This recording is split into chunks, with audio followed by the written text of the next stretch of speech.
reading Eternal Ruin. I've decided I'm going to do kind of like diaries along the way, because when you're reading something quick, sometimes you just forget. Where did I stop today? I also would like to note, I did grab the audiobook. Now, I was trying to read it before the book dropped, but if the audiobook dropped, anytime I can get ahead, because life has been busy, then I will do that. So I was also listening to the audiobook while I was doing stuff today. So I am on chapter 13, I believe. Let me double check. I did stop at the top of chapter 13, so I haven't even started it yet.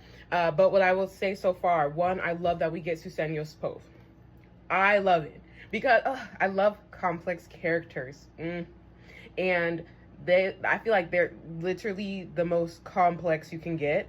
I went to the Barnes & Noble event when the night before it released. For me right now, it was yesterday, but whenever this drops. And, you know, Tigist, the author of Eternal Ruin and Immortal Dark, was saying, like, she purposely made them so they're kind of like opposites of each other. You know, like when one doesn't have something, the other one kind of fills, and vice versa, et cetera, et cetera. And it's like so true. This like interesting balance they have with each other, but it's also like this push and pull. And it doesn't even have to be about like romance, like she said too. It's literally like even like, kind of like the lines of respect and stuff. And so I really just like love actually just like going into his head and understanding where he's coming from, because yes, of course there's an attraction there, but it's also just like a kind of like, it's a funny attraction in the sense of like, I respect your grind. You know what I'm saying? I respect that you don't back down. I respect your fire. You know what I'm saying? Fire. Because Kidan is fire. Listen, okay? So I really appreciate that. If you already watched one of my previous reviews before, you already know me and the sister got beef. And we still got beef. She didn't get no better in these first few chapters. If anything, we got more beef than we had before. And now Kidan got beef with her too. She's like, don't kill my sister, you know what I'm saying? But I'm ready to make her suffer. And I'm like, you know what? Go ahead, Kidan. Because June was tripping for surezies. In regards to Samson, I'm kind of tired of him. I really do think, though, him and Samson and Susenyos, I think they'll eventually become friends again. I think they're many years beef, validly so. You know, if you have like loyalty to someone, they like leave you in the dust kind of thing, validly so. But that also requires growth on Samson's part. But also, he might be gone soon. He got the sickness. I forgot the name of the sickness, but he got the sickness. So he might not even be around much longer. You know what I'm saying? But he's doing something. As of right now, I don't know what, but he's doing something to keep him around longer and keep him a little bit more afloat. So I'm curious of what that looks like. They're trying to take the Adon house down. I don't think it's gonna work. I mean, we already got the plan in place. Kidan's about to have the house, about to try to make sure she, you know, conquers it and does what she needs to do there. But that doesn't change the fact that people are trying to take her out even further. And I think because of that, her and Susenyos will get even closer, because they're, at the end of the day, they want the same things now.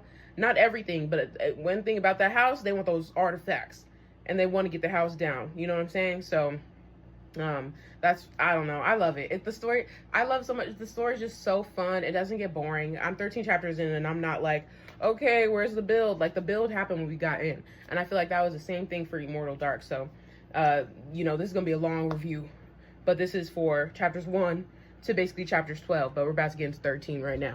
Reading update on Eternal Ruin. Last time I checked in with y'all, I had just got to chapter 13. I just finished chapter 27, so here are my thoughts. Let's go. So, oh, by the way, if you haven't read that far, up to chapter 27, you got a dip. Spoiler alert, spoiler alert. Mostly fresh in my mind, Susenyos got to figure that one out.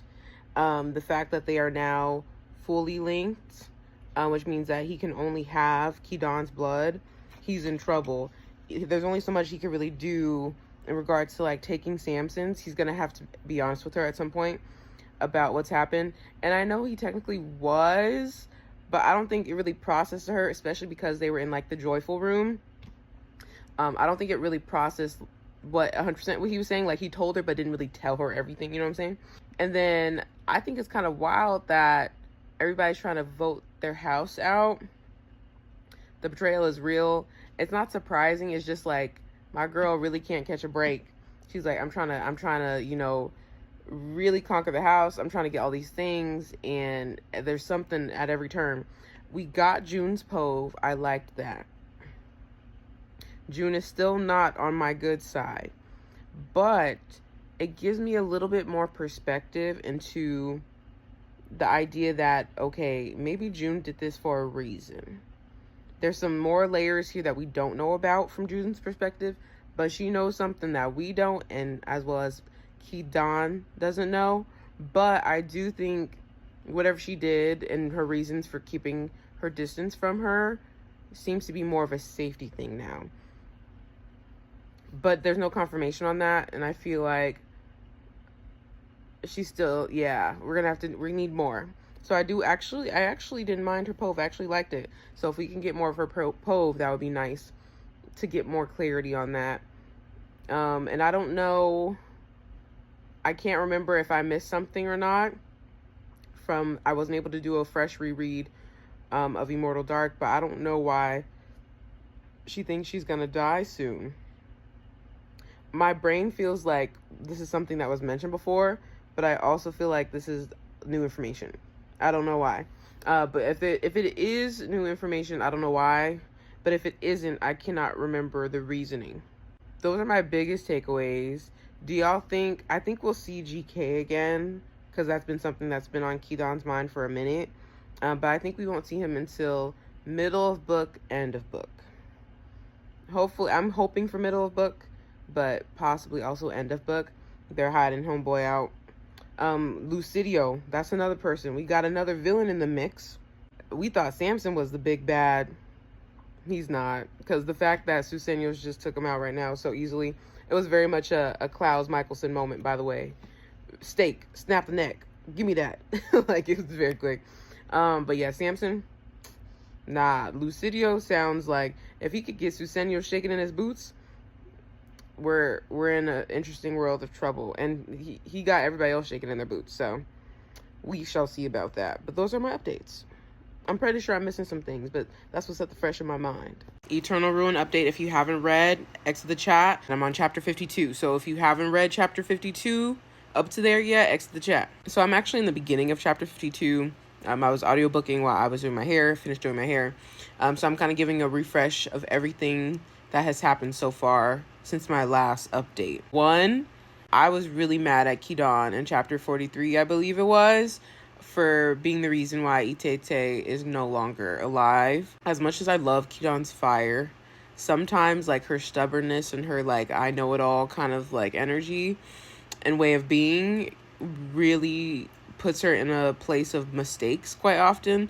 And this one causing Itete's life was like, girl, I was like, I had to stop braiding my hair, not braiding, but like I had to stop doing my hair. I was like, what is going on? Because that happened, and then she decided to, you know, have her emotions back within the house, went to go apologize to Susenyos had his own plot that was going on, so it felt very much like, whoa, my goodness. Like, can we process that Itete is gone? Can we process like another form of betrayal has happened, you know, really talk about it? But they're so like, their relationship is so complex. But I appreciate how at this point how accepting of each other they are, and their flaws. They've acknowledged that there is a trust there between each other. Ki-don even said like, you know, I am loyal to you, you have my loyalty. But there's just so much flaws, and there's still like this like, it's like, I don't know if the word I'm thinking of is like teeter-totter, where it's like I don't know where we 100% go. It's like I trust you, I'm with you. But it's like, I may make a bad decision that may impact you. And that's something that's rough. I think they're getting better at it. But Ki-don is such a wild card. So I don't know. I love my girl. I don't know if I trust her 100% right now. So that's where I'm at. Right now, they're doing the whole plot, scheme, plan with Samson. Things are going down. I already know things are about to go down. We know GK is alive. I already knew GK was alive. And because of June and, what was his name? Ward's connection, I knew GK was talking to her. Like, actually talking to her. I was just more so like, shouldn't he be mad at her? But getting his pove was really cool because it's like, yes, he is mad at her, but he also still cares about her. Fun fact, I did look in the back of the book. I know what happens. I'm not going to tell you. I wasn't supposed to. I just looked at a few, not even a few pages. It was like a couple of pages, a few sentences each page. Not even like a full chunk of paragraphs. I was just like, huh. And I said, okay, come on, you got to stop. I know what happens. The main thing that happens, I knew was going to happen. It was bound to happen. But, yeah. So that's it. I will keep you updated. Hold up, I'm back because I realized I hadn't done an update since chapter 27 or chapter 26, but when I got to chapter 27. Since then, Slan betrayed Kidan, and I get it. It's kind of like they got to do what's best for them, etc., master their house, etc., do the things, but I'm not surprised. It's unfortunate for Kidan. We now know, or more so have confirmation that Yusuf will pretty much do anything for Slan. I mean, we saw that last book, and he did talk about the fact that, he killed GK because Slan asked, and he was about to do it, So that is also dangerous territory, and I get it. Kidan wants a village, and Kidan wants friends, and, people that she can count on, because so many people around her have either died or left her, but that just makes me nervous. That does make me nervous for her in the long run of things. But like I said previously, June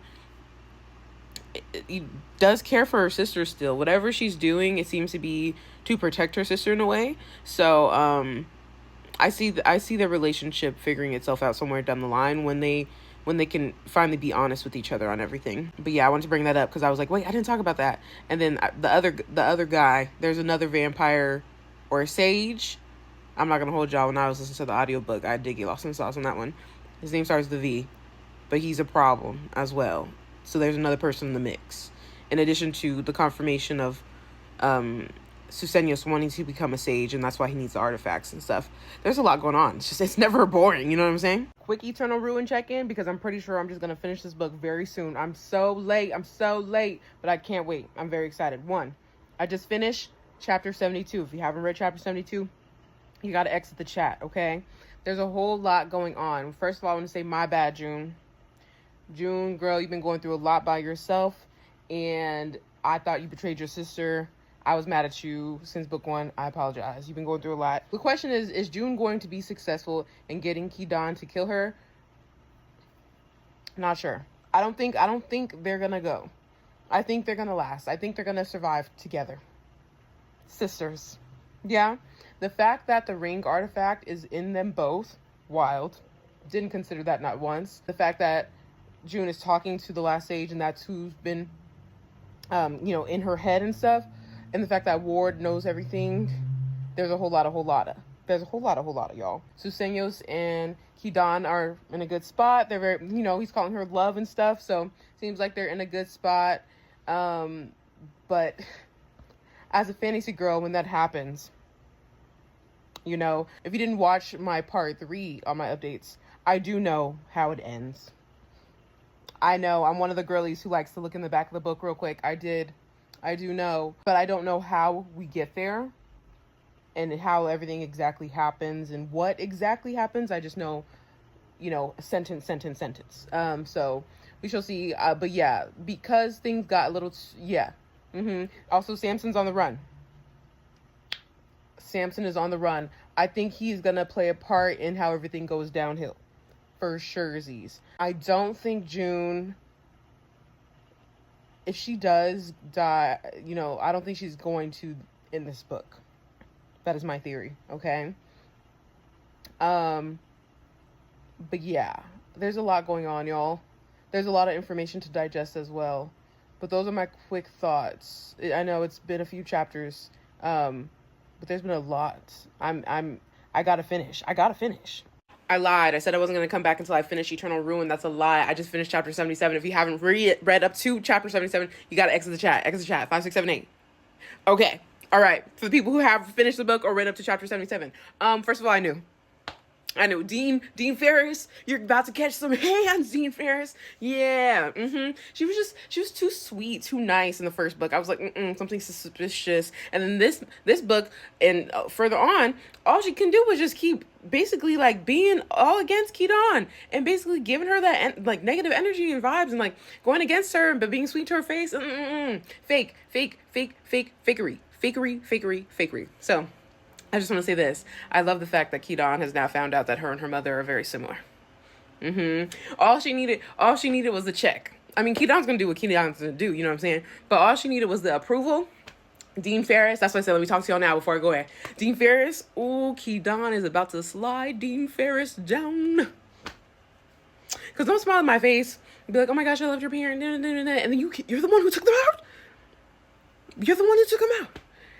Trying to act all, the rules, the laws you slay. You're evil. You're evil. So I just know things are about to go down. So I'm preparing now. But if anything, I know certain things that are going down. I know what's coming. I don't know everything. But I just want to say this. Dean Ferris needs to go. I'm not going to spoil anything for y'all if you haven't read up to chapter 77. Or up to chapter 77. But with what I know, at least Dean Ferris gots to go. Dean Ferris gots to go. All right, I'm going to go back and read. All right, y'all, I finished Eternal Ruin. If you haven't finished the book, exit the chat now. You got to go. Exit the chat. 5, 6, 7, 8. Okay. Everything that could have went wrong just went wrong. Tigist. Oh my gosh. So here's the thing. I knew when we got Susenyos' last pove, he realized that he was going to be the one impacted by June breaking the house law for the mask artifact. Also, side note, I feel like whatever he wrote down is some kind of insight into how Kidon can fix all of this. Not everything she's done, but at least that part. Or it could just be a cute love letter. Was one of the two. I'll take them. But I'm thinking maybe he might be like low-key dead or something like that. I don't know why. I personally despise like forgetting tropes, or like in this case scenario, it's like she lost like his humanity or his loyalty. He kind of like, she lost her version of him, right? And that's rough. Also, when he yeeted her from the staircase, I said, Susenyos. I literally was like sitting here building my Lego. I was like, while I was listening to the audiobook. And so that was bananas. I don't know how we're gonna, because after that, you would think that was it. I was like, we got more chapters left. And I know what the end result is. How do we get from here to here? Then we get a whole lot of Samson and stuff like that. Oh my gosh. Kidon is able to break the first bind, but rules are rules. And even though, because even I wouldn't catch it, I didn't catch it. It's like, yeah, you're right. There's no such thing as like a law just disappearing based off what we learned in this book. Like the laws, either absorption or, things like that, they don't just disappear. But I really didn't think like she would, one, become a vampire. I'm going to say this because the fact that she don't even get the cool parts, like, Tigist, why can't she get the cool parts? I did know that she was going to become a vampire. I did see that part. Like I said, I looked at the end of the book. I thought she'd get the cool parts too. She don't heal fast. She don't got no strength. Like, I feel bad. So that's rough. She's going to have a rough time. Also, Slen's betrayal. I didn't mention that, and I have to just mention that. One thing about Kidon, she very much gives fire. But if I'm loyal to you, like, I got you. Like, I really am there for you. And somehow, some way, Slen slid into Kidon's loyalty. And Kidon kept trusting her. And before Susenyos got impacted by everything, when he was like, you know what, I really wish I took out your friend. Like, yes. Because the fact that I find out who took out my parents, I finally am able to master my house. I'm like, nah, I'm going to go after Dean Ferris because all of this. On top of the fact that Kidon mentioned that her and Slen were plotting together. Slen was plotting with Kidon, knowing she was going to go tell on her. And you still betray your friend, Slen? Nah, I actually think Slen has to go too. But I think Kidon is also a bit here with her. But I don't know. Kidon's hungry now. So on top of that, Veros and his homies are coming through strong in book number 3. But on top of that, things are already wild on the earth, on the flats of the earth at this moment in time. At Yuxley, vampires about to go wild. People about to be mad. Dean Ferris still gotta go at some point. Susenyo's still, I don't even know. He's evil. He's evil. I don't even want to say evil again because it was like, before they just had beef. You know what I'm saying? They were enemies. They're back to enemies, but like for real enemies. Like, he ready to take her out again. I guess that's the again part. But I think he had more grace in book 1. Yeeting her? Wild. Off the stairs. It's like, touch me again. I was like, oh my gosh. Who are you? Yeah, book 3 is going to be rough. It's going to be rough. Oh my gosh. But I'm ready for it. It comes out next year. But book 3 is going to be so